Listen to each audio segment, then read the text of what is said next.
Depois da conquista de um título mundial, nada melhor do que começar a trabalhar com aqueles que em 91 vão representar Portugal no próximo Campeonato do Mundo.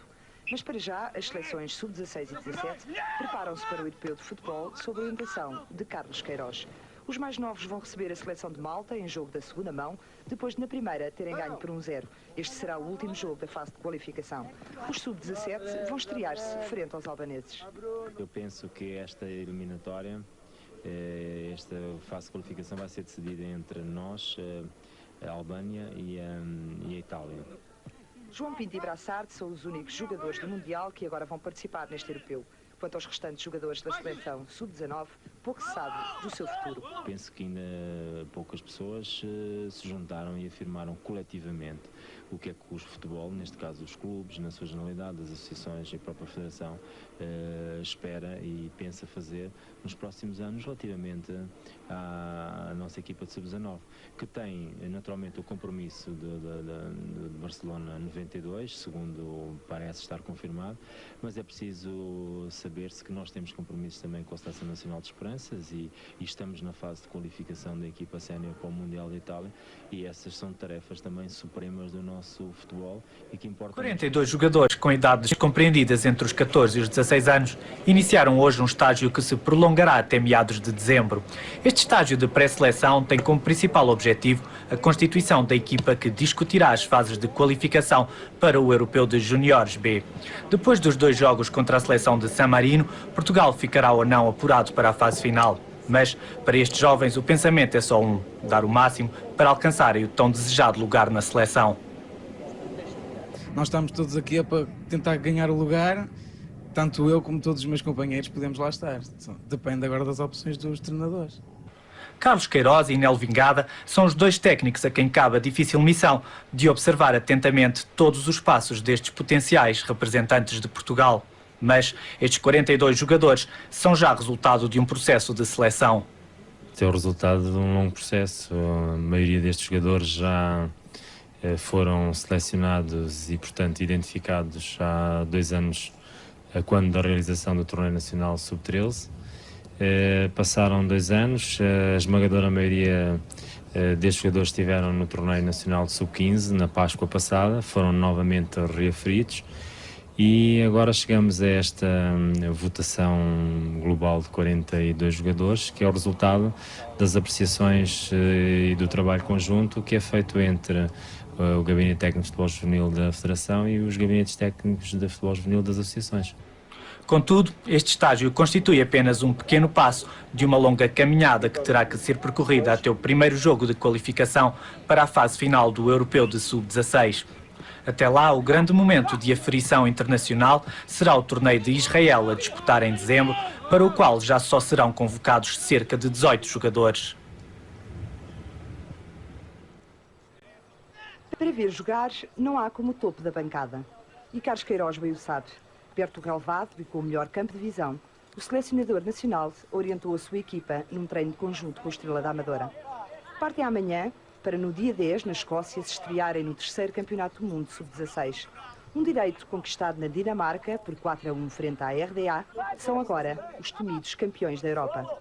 Da seleção que esteve no Europeu, apenas uma falta. Virgílio ainda não recuperou da lesão que sofreu na Dinamarca.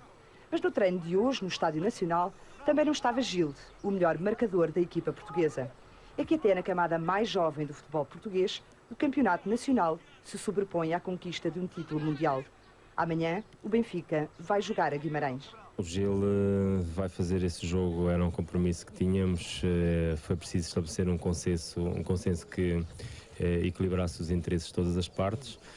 Parte no dia seguinte, tem um dia de repouso, tudo bem, esta é a realidade que Continuamos. Com a qual nos temos que confrontar, não vale a pena de chorarmos num momento deste. As 16 seleções finalistas foram distribuídas por 4 grupos.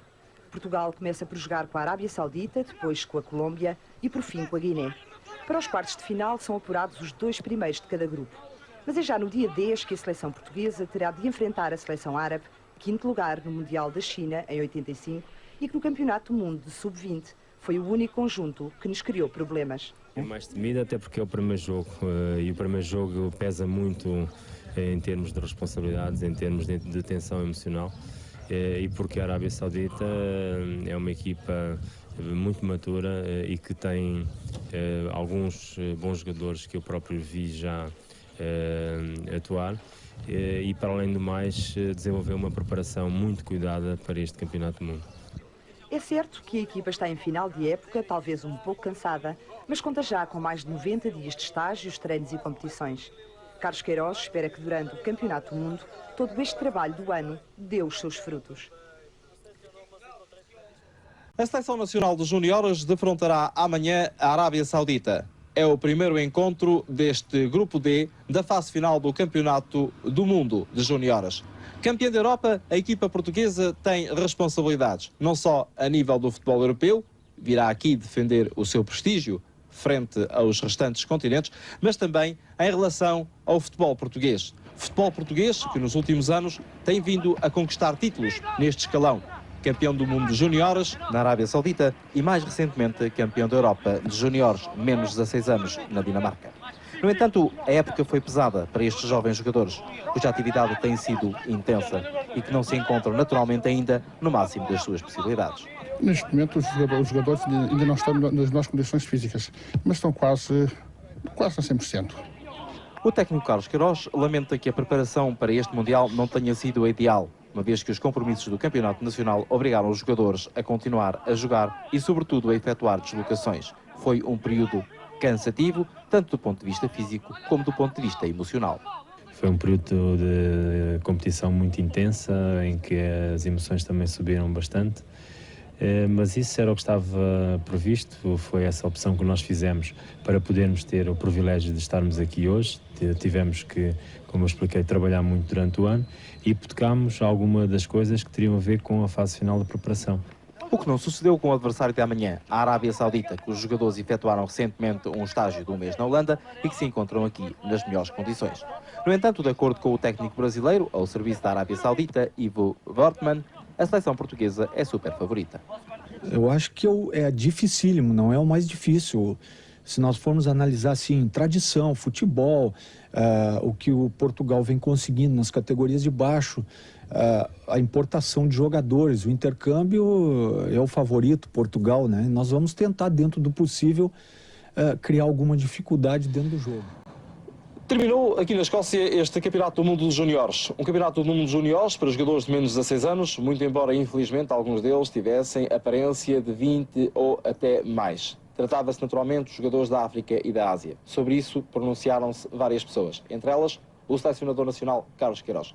Isso, alguma coisa do futebol internacional do escalão sub-16, para poder afirmar que não é nenhuma equipa com jogadores de 16 anos consegue ter uma coerência, uma fluência de jogo, uma capacidade de controle da bola e de ritmo de circulação da bola, como a Arábia Saudita aqui apresentou. Estas declarações fez Carlos Queiroz à televisão escocesa, no final do encontro que opôs portugueses e sauditas. E naturalmente que estas declarações, em inglês, foram apresentadas na televisão, foram escutadas pelos responsáveis da FIFA e até o próprio rei Fahd da Arábia Saudita quis saber aquilo que Carlos Queiroz, um treinador pretendido naquelas paragens, tinha dito. Naturalmente que a Arábia Saudita soube reagir. Aqui Jabarti, um jogador que nos dizem ser oriundo do Brasil, que teria seguido Zagallo para a Arábia Saudita, marca o primeiro gol e vem aqui a marcar o segundo. Portugal concedeu um empate no último minuto do tempo suplementar, 9 minutos. Em relação à FIFA, pode-se dizer que as críticas de Carlos Queiroz não satisfizeram os seus responsáveis. Eles mostraram durante todo o torneio uma certa hostilidade em relação ao responsável nacional. Fizeram-lhe ver que se estivesse calado seria melhor. Que aquele tipo de declarações não era declarações para fazer aqui aos jornalistas no final dos encontros. Carlos Queiroz limitou-se a dizer aquilo que já outros tinham dito, por exemplo, o treinador escocês, Greg Brown. Mas Greg Brown ninguém ouviu. Carlos Queiroz concentrava as atenções e também a equipa nacional. No encontro contra a Guiné, encontro decisivo, Portugal iniciava da pior maneira o jogo. Um golo concedido na primeira parte e um contrarrelógio até ao último segundo do tempo regulamentar, quando Sérgio Lourenço marca este golo e consegue qualificar a equipa. O público assobiava a equipa. Outros acontecimentos vieram na sequência deste encontro e naturalmente que a seleção veio a ressentir-se. No jogo com a Escócia, este é o lance. Portugal vai reagir de uma maneira correta, mas a FIFA também não aceita.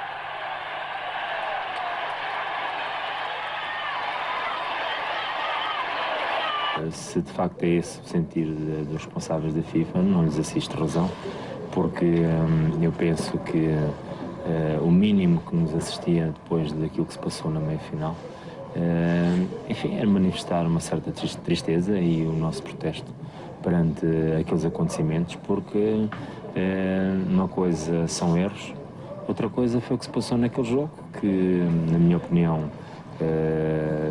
enfim, nós temos que aceitar porque as regras do jogo são estas, mas ao menos demos a legitimidade de poder, enfim, manifestar o nosso desagrado. O desagrado foi manifestado também pelos jogadores neste encontro para a atribuição do terceiro e quarto lugar. Frente ao Bahrein, os jogadores, relativamente zangados com a atitude do público, vieram para o terreno para produzir a melhor exibição que a seleção teve a ocasião de efetuar neste campeonato do mundo. Portugal, frente a uma equipa de jogadores de novo, com uma idade superior àquela requerida para este tipo de campeonatos, soube reagir da melhor maneira. Marcou 3 golos e no último golo, que vai ser marcado por Tulipa, o público vai assobiar os jogadores portugueses perante o espanto e a incredulidade do jogador português, Tulipa, considerado aqui, neste encontro, o melhor jogador. Naturalmente que o público terá tido, em relação à seleção nacional, um comportamento menos digno. No entanto, Carlos Queiroz considera que o balanço é positivo e que a nossa presença foi naturalmente prestigiante para o futebol dos anos 80 e 90. Eu penso que a nossa presença foi bem positiva. Jogámos sempre aqui em Tynecastle. Penso que depois destes jogos todos, finalmente, neste último jogo, o público ficou rendido à qualidade do nosso jogo e à qualidade dos nossos jogadores. E isso era o mais importante. O segundo aspecto a referir é aquilo que eu já disse, que tem a ver com a certeza de que temos jogadores com um talento potencial e que vale a pena apostar na qualidade dos jogadores portugueses com mais insistência, fazê-lo de uma forma até mais exaustiva, para que o nosso futuro próximo seja digno, seja risonho, seja um futuro mais prestigiante aquilo do que foi o nosso futebol das décadas de 60 e 70 e 80. Quando falta pouco mais de um mês para o início do Campeonato do Mundo de Júniores, a equipa técnica nacional, liderada por Carlos Queiroz, tem praticamente definido o lote de 18 jogadores que constituirá a seleção mundialista. Essa equipa não andará longe daquela que no mês passado derrotou a Espanha por 2-0 em encontro de caráter particular. Se virmos com atenção que essa equipa já há algum tempo vem jogando junta, naturalmente que estará aí a base da equipa para o Mundial.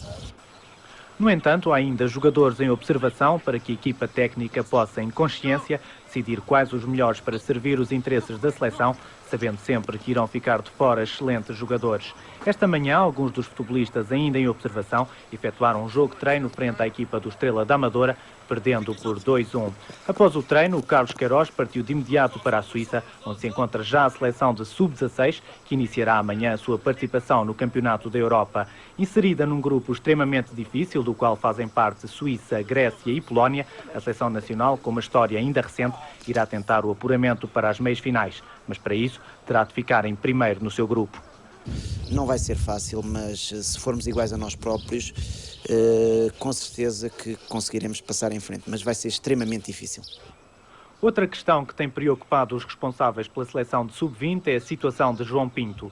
Um clima de instabilidade que parece estar a chegar ao fim com a vinda do jogador para o Boa Vista. E isso será sem dúvida uma vitória para o futebol português.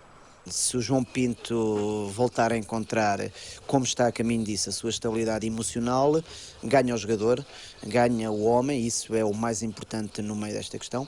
Ganha o futebol português porque, de facto, durante ano e meio não teve a oportunidade de ver um grande jogador e, naturalmente, ganhará a seleção nacional porque vai ter um jogador inteiramente disponível, de corpo e alma, para poder voltar a ter as prestações que sempre nos habituou.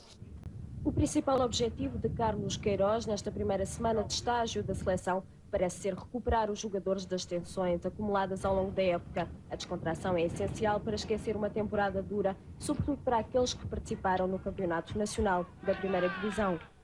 Foi uma época bastante desgastante, em que tivemos de trabalhar muito e ainda vamos ter de trabalhar no último jogo. Penso que desgasta bastante. A verdade é que nem todos os jogadores da seleção foram ainda totalmente dispensados pelos seus clubes. É o caso de Abel Xavier, do Estrela da Amadora. Mas também alguns dos 17 jogadores que Carlos Queiroz trouxe para o Algarve terão de jogar no próximo domingo.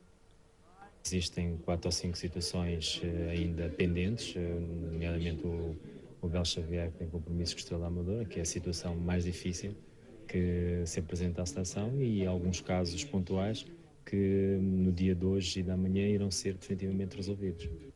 A presença na fase final do Campeonato do Mundo é o culminar de um trabalho iniciado há 3 anos. Aliás, a equipa é basicamente formada pelos jogadores que em 88 integraram a Seleção Nacional de Sub-16. Em 68 jogos conseguiram 48 vitórias, 12 empates e apenas 8 derrotas. Como Sub-16 foram campeões da Europa e vice-campeões do mundo.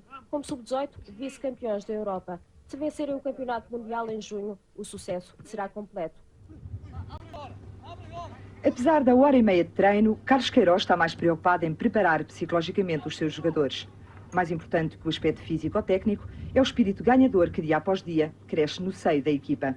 O momento psíquico é bom. Fisicamente, apenas Luís Miguel está ligeiramente tocado. Até o jogo com o México foi uma fase, com a esperada quebra de rendimento após grande desgaste frente à Argentina e à Coreia. O jogo com a Coreia ia fazer uma soma de todo este desgaste. E de facto foi. Grandes movimentos, muita velocidade naquele jogo. Os próprios coreanos pagaram a fatura no jogo contra o Brasil. Portanto, isto é um facto evidente. E quando aparecemos no jogo numérico, tentámos gerir aquilo que tínhamos como possibilidades, que é uma grande criatividade, momentos ótimos de evolução de futebol organizado, ofensivo. Os nossos jogadores têm, de facto, essa tendência, mas tínhamos que dar também um certo benefício de todo o percurso do México e todo o percurso da Seleção Nacional. E os australianos, que dificuldades podem criar? Nel Vingada definiu-os assim. Tem muitas qualidades, uma equipa muito consistente do ponto de vista técnico, tático, físico. Tem grandes individualidades. Eu diria que, em relação a todas as equipas que nós vimos, é a equipa com menos fragilidades que nós tivemos a oportunidade de observar. Compacta, consistente, senhora de si, controla os acontecimentos com uma força mental muito grande. Talvez, enfim, alguma fragilidade pelos corredores laterais.